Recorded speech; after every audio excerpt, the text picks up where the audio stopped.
Hello everyone, here's the pretext for my ceremonial speech just to give you some background information. My name is Robin Henley. I am an average, ordinary American citizen. Nothing about me makes me better or worse than anyone else. I strive to be kind, humble, and selfless as best I can, but this speech is not about me. It's about people like you and I. More specifically, it's about the millions of average, ordinary individuals who do extraordinary things. Today, I want to celebrate the unsung heroes of the COVID-19 pandemic. The occasion for my speech is to celebrate, give recognition to, and honor all of the men and women who put their lives at risk in order to help us during these uncertain times, and to say thank you for their bravery, dedication, and selflessness. The intended audience is all of you, my fellow students, my fellow brothers and sisters, my fellow Americans.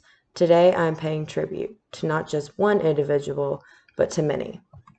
I hope to use a few different styles of delivery. I will read from a manuscript, but I also aim to use imagery and vivid language in order for you to feel emotion. I hope you all will feel a sense of gratitude, respect, and pride for these unsung heroes as much as I do. I also use repetition in hopes to present a memorable recurring theme. Bravery, dedication, and selflessness are what make individuals heroes. A thank you is in order. So, without further ado, I will begin my ceremonial speech honoring these unsung heroes. March 13th, 2020. This is the day chaos, fear, and panic set in. This is the day that went down in history. This is the day that changed our lives forever.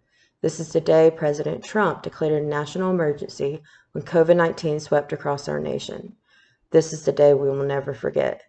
So many people have devoted and risked their lives in order to help us during these unprecedented times. Doctors and nurses have undoubtedly continued to be heroic.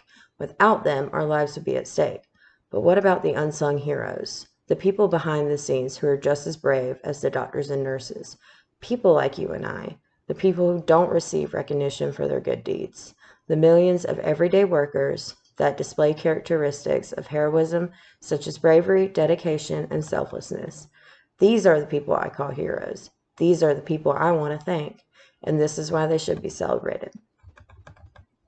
A few months ago, I was speaking with my aunt, who is a professor at Georgia Southern University, and she said something that really stuck with me. The amount of work that we have to do now is doubled, almost tripled, because of this pandemic. Not only do we have to show up for class and teach, but we also have to record the same lecture separately. I asked her, so you have to teach the same thing 2 different times for the same class? That seems like a lot of work.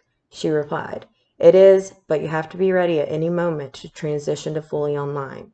And I made a promise to myself to do everything I could to be the best educator I could be.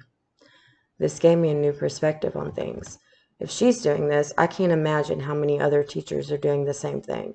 They're working overtime without financial compensation to ensure that their students continue to receive an education and be successful in life. I will be the first to admit that as a student, I can take for granted the amount of work my professors put into my classes. Without these dedicated teachers, I wouldn't be able to be in school. They put themselves at risk each time they step into a classroom. Bravery, dedication, and selflessness are what make these teachers heroes, so I say thank you to each and every one of you.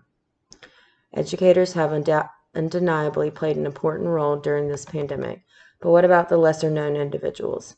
People like grocery store clerks, sanitation and waste management workers, and truck drivers.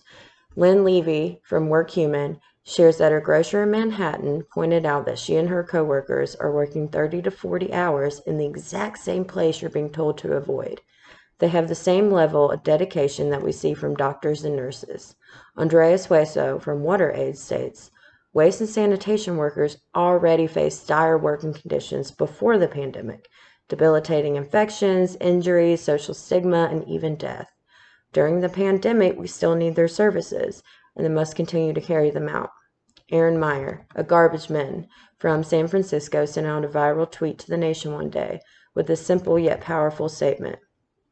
I can't work from home, and my job is an essential city service that must get done. It's a tough job, from getting up pre-dawn to the physical toll it takes on my body to the monotonous nature of the job. At times, it's hard to keep going. Right now, I am feeling an extra sense of pride and purpose as I do my work. I see the people of my city, peeking out their windows at me. They're scared, we're scared, scared but resilient. Us garbage men are going to keep collecting the garbage. It's going to be okay. We're going to make it be okay. Truck drivers spend hours, days, weeks on the road, making sure we have everything we need. Remember when we were all freaking out because we could not find toilet paper and Clorox wipes? Well, one driver in particular certainly does. She speaks about her father-in-law when she says these past weeks he has seen a high request for more hauls. They are the ones restocking stores with toilet paper, bottled waters, etc. They are the ones restocking everything, even though they are immunocompromised, as many truck drivers are. They put their lives at risk for the sake of us. These statements make me stop to think about the little things I take for granted. Bravery, dedication, and selflessness are what make these essential workers heroes. So I say thank you to each and every one of you. A final type of hero that I would like to talk to you about is the case manager and social worker. Their main job in the medical field is to prepare patients for further care at home. They are also the messengers between patients and families. Due to COVID-19, family members are not allowed to be in the same room with their loved ones. So these workers are more important than ever. They are the reassurance people need to know that their family members are okay. Allison Rolston, a case manager and social worker at Sky Ridge Medical Center in Colorado, recalls one patient had 9 grandchildren calling my cell phone and recording voice messages to Grandpa, telling them they loved him and hoping he would get better. When he understood he was in the hospital, we were playing his grandchildren's messages to him to give him reassurance. These workers are not obligated to give any kind of emotional reassurance to anyone. They do it because they care. It's devastating to family members to think they have a loved one here that's critically ill, and knowing their loved one is here alone, said Rolston. It's really difficult for them. Bravery, dedication, and selflessness are what make these messengers heroes. So I say thank you to each and every one of you. In conclusion, a hero isn't defined by how much money they make or what kind of clothes they wear. A hero is defined by bravery, dedication, and selflessness. A hero doesn't have to perform a grandiose act. Small acts of random kindness go a long way, especially during a time like this. So I want to pay tribute to these everyday workers. I want to say thank you to each and every one of you. And I also want to remind all of you that you can be a hero too. Try giving a warm smile to someone who looks like they're having a bad day, or loan a friend $20 for gas if they're struggling from unemployment. This has been a difficult year, to say the least, but it is up to us, my fellow Americans, my fellow brothers and sisters, my fellow students, my fellow heroes, to make a difference in this world. Let's suit up and show up to help one another out. Let's emulate these role models we're celebrating today. Let's try with everything in us to make this world a better place. Thank you.